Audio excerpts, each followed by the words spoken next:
We got to talk Metsies because, you can feel it change. It's in the air.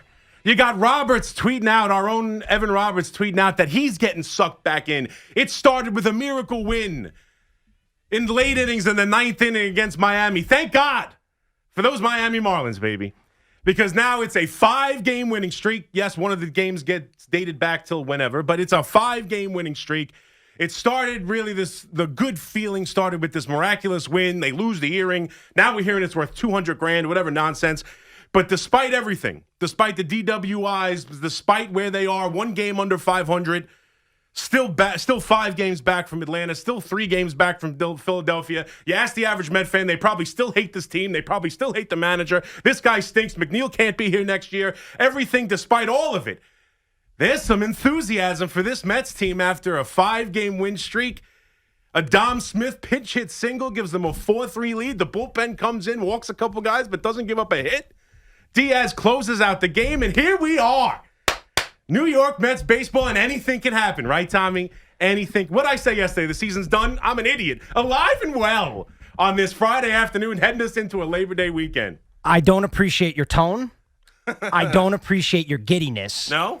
And I don't appreciate the words you just used here. Because this is the bottom line here for C-Mac. C-Mac is so giddy today. You would have thought the Yankees won the World Series. Because he knows now the Met fan is starting to get their hopes back up. They're starting to think, maybe we have a shot. We have games with the Nationals. We get the Marlins again. Here we go. We're right back in it. Only to have our hearts ripped right out once again. Nothing makes C-Mac happier than this. Just admit it. Just admit it. I think that's patently you were unfair. basically patronizing me, your work wife, and Met fans in the tri-state area with that little 1-minute monologue you just did. Yeah, it was a little bit of patronizing because I find it funny. And listen, the Yankee fans are the exact same way.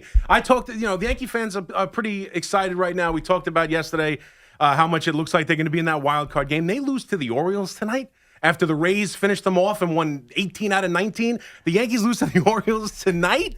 Tomorrow's a disaster. That's the fan base. That's what a fan is. And you know what? I'm happy for the Met fans. I know I'm a little condescending. No, I understand. Dropping the dollar in the guitar case here. I understand you feel I'm being condescending, but the point is, this is what fans are supposed to do. You don't have to be rational. Yeah, if you look at this team, I told you yesterday I think they're done. For me, 1 win against Miami doesn't change that. I still think the offense has problems. They're not even a 500 team, and they're chasing 2. We forget that. Philadelphia, everyone's talking about, the Atlanta schedule. The Rockies, the Nats, the Miami, Atlanta could, Yeah, Phillies won 6 in a row. They're red hot. You still got 2 teams to drop. Six in a row. You don't even have to worry about Atlanta yet. So listen, there's a lot to not like about this team, but the fact of the matter is, you have to be in it, right? And they thought they were dead. And let's be fair, 5 games to cut an 8.5-game lead to 5 in a span of a week. As fast as you lost it, you got some of it back. And I can totally understand feeling good. They won some games. Dom Smith comes through with a big clutch hit. They've pitched a little bit better. Carrasco, who came back initially, who had been terrible, has thrown a couple of good games the last couple of times. Yeah, the first pitch home run again. We saw that with the Reds. His first start of the season or first start with the Mets. It's 2-0 before he gets an out. Yeah. But settles in, gives you a solid representative start. The offense gives you enough. The back of the bullpen looks, pretty good. Loop walked a couple guys. But the back end of the Familia looked good. Diaz looked good. And yes, it's the Miami. And listen, you got 5 against Washington, 3 more against Miami the next 8 before you face those New York Yankees. But look, it's good to be in it.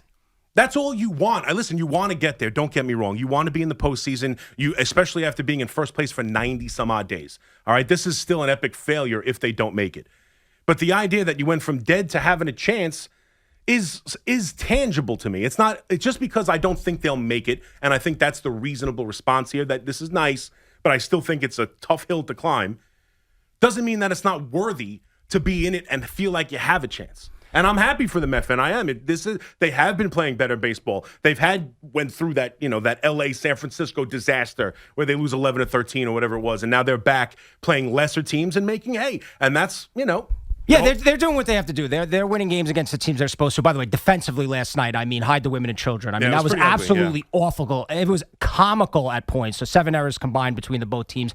Look, I don't know if this is a lot of pro-Met or anti-Marlin in a lot of ways, but look, you play the team in front of you, win those games. That's the bottom line. They are under 500. They have to hop over 2 teams. The schedule, though, after this, and I talked about this yesterday with the Yankees coming up chance for heartbreak. Then they got games against the Cardinals, the Phillies, the Red Sox, the Brewers. That's where you're really going to make your hay. And I said it, the Mets they're a mediocre team. And as a fan, I get it. Dude, I get it. You want to be in it. You want to be there. But when we're here in September, they're still an under 500 baseball team. That's the bottom line. Are they sucking a lot of their fans back in? Yes. But I'm here to say that I am not being, and I am going to refuse to be sucked back into this because I just know how the story ends. I know how the movie ends because I know what this baseball team is. They still have plenty of flaws. Yeah, you're beating up on bad teams, but when you look at it across the board, they are a flawed team, and they've showed it all year. And until I see a lot of that the other way, and otherwise, I'm going to feel the way I feel. So, Met fans, we're not going to sit here today and go, oh, you don't get sucked in, don't get sucked in. I totally get it. Yeah. But I am not going to get sucked in. Yeah, I refuse to get sucked in. This is the one thing I'll say about that because I get your point, but what does it benefit to not get sucked in? Like, that's what I'm thinking about as a fan. Like, I'm trying to wrap my mind around, because there are people who do this. There are people who live like this. We work with one. Evan Roberts is kind of like this, where he sets himself for worst case scenario, so when it happens, it's not so bad, and the wins are, these great wins because you didn't expect it. But the fact of the matter is, what's the point of being a Met fan if you can't get excited? You should have just stopped there. Game? No, I'm kidding. What's the point of being a Met fan if you can't get sucked in? That's the whole point of sports. I got sucked in. I'm locked in. I watched one single game against the Angels and saw my ace, Garrett Cole, throw a great game. The bullpen was great. They won one game after losing 4, and I was pumped up for the way the wild card game is matched up. I mean, that's what being a fan is about. So you can quibble with all the nonsense. And listen, we talked about it yesterday. I think the baseball operations man should go. Obviously, the GM should go. You probably don't keep around the manager. And I think this team is in need of a major overhaul fundamentally, culturally wise, front office wise, and middle of the lineup wise. Completely agree. But the fact of the matter remains that some of these guys, Dom Smith, he's capable of being a good baseball player. You know what Conforto is capable of. You've seen McNeil hit 320. You know what these guys can do. Maybe you get the ground back. I have no idea. But here's the thought process. Are these guys good enough to get hot for a month? That's the question you should ask yourself. And should you be so hesitant to allow yourself to believe that it's possible that you're going to ruin your September, or do you just buy in and hope to God it falls in the right direction? It's as unlikely as it may be. I would be all on board with this Met team if I'm a Met fan. Nah, see, that to me, the thing is that you look at it and you go, all right, they're making a run here. They're beating the teams they're supposed to beat. Right. But there's so many things that have to happen. No doubt. Phillies have to drop off. Mm-hmm. The Braves have to drop off. After you get through this easy stretch, you just have to start beating good teams. Right. So, again, I'm not telling Met fans to be like, all right, forget it. The season's over. Don't worry about it. I'm just telling you from my perspective, I am not going to allow myself to get sucked in until I start to see consistently, especially against good teams, the offense turn around.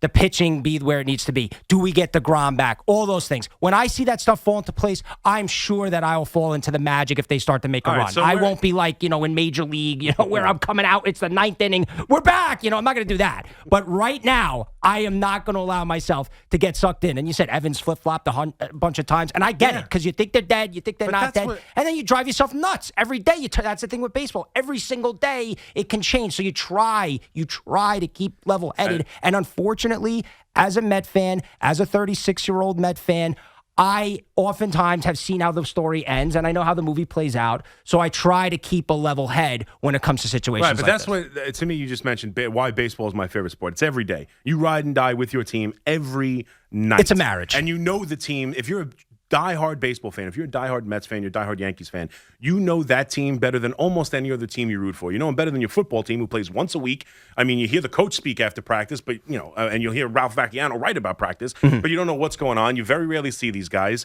Every night you're with the Yankee postgame. Every night you're with the Met postgame, and things can change so dramatically from one day to the next.